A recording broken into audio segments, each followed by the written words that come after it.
Opposition Leader Kamla Persad-Bissessar is calling on government to fully proclaim and implement procurement legislation.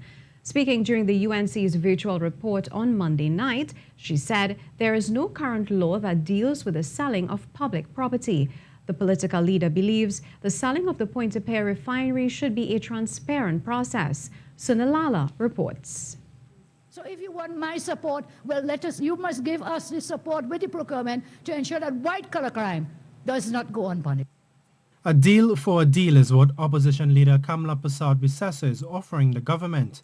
On Monday night, she hinted that the opposition would support government's anti-gang legislation if the procurement legislation is fully proclaimed. She pointed out that with the potential sale of the Pointe-a-Pierre refinery, questions will arise with regards to how transparent the whole process would be. Should we consider that we tell the government, look, there's white-collar crime and there are other kinds of crime. Where it is you have no transparent process for procurement, the possibility is for corrupt deals to be cut.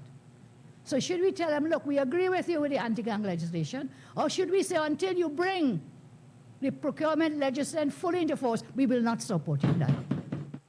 Mrs. Persad-Bissessar also had questions for government on the value of Paria's assets.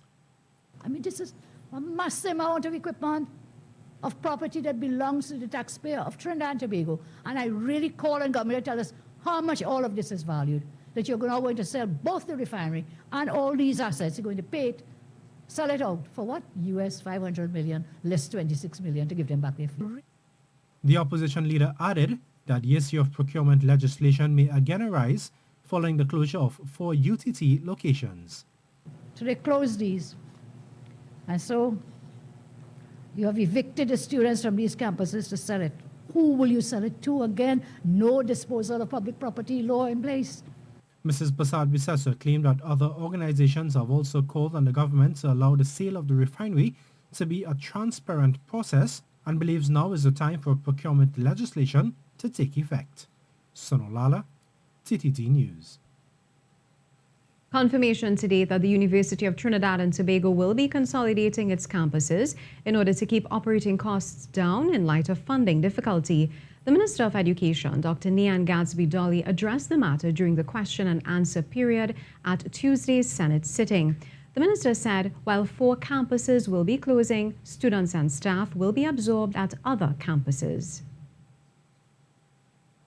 While the O'Meara, Corinth, Chaguanas, and Valsain campuses are closing, students and staff will be filtered to the 7 campuses located nationwide: Tamla in the east, Chagaramas in the northwest, John D. in Port of Spain, Ekiaf in Centeno East, Point Lisas in South Central, San Fernando in South, Academy of the Performing Arts, which is APA in Port of Spain, and Camden in Couva Central.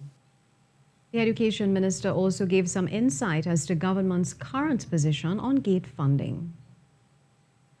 The approximately 800 postgraduate students currently receiving GATE will continue to do so until the end of the academic year 2020-2021.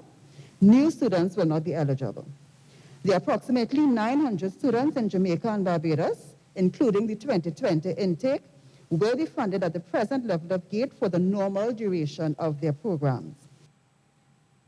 Commissioner of Police Gary Griffith is putting the full weight of the Trinidad and Tobago Police Service behind the anti-gang legislation, which is expected to be debated in Parliament soon. At the TTPS weekly media briefing on Tuesday, Commissioner Griffith spoke of the need to keep this legislation.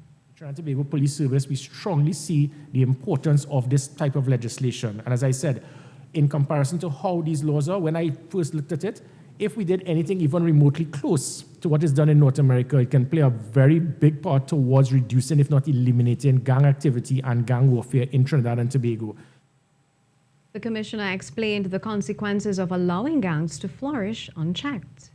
Gang activity was the catalyst towards major crime, not just murders, but rape, kidnapping, money laundering, and so forth. So there were very harsh measures used in North America, and it is still there and still ongoing because they saw the importance of it. He outlined measures being used by other countries to keep gang activity under control. What we have is a very soft system to deal with gang activity and making it illegal.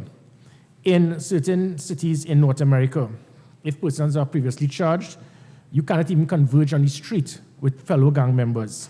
You cannot be seen in peers. You cannot make contact with them. You cannot make calls with them. You cannot text messages with them. Certain places and streets are out of bounds. Commissioner Griffith urged members of Parliament to support the legislation, saying it would result in a lower murder rate.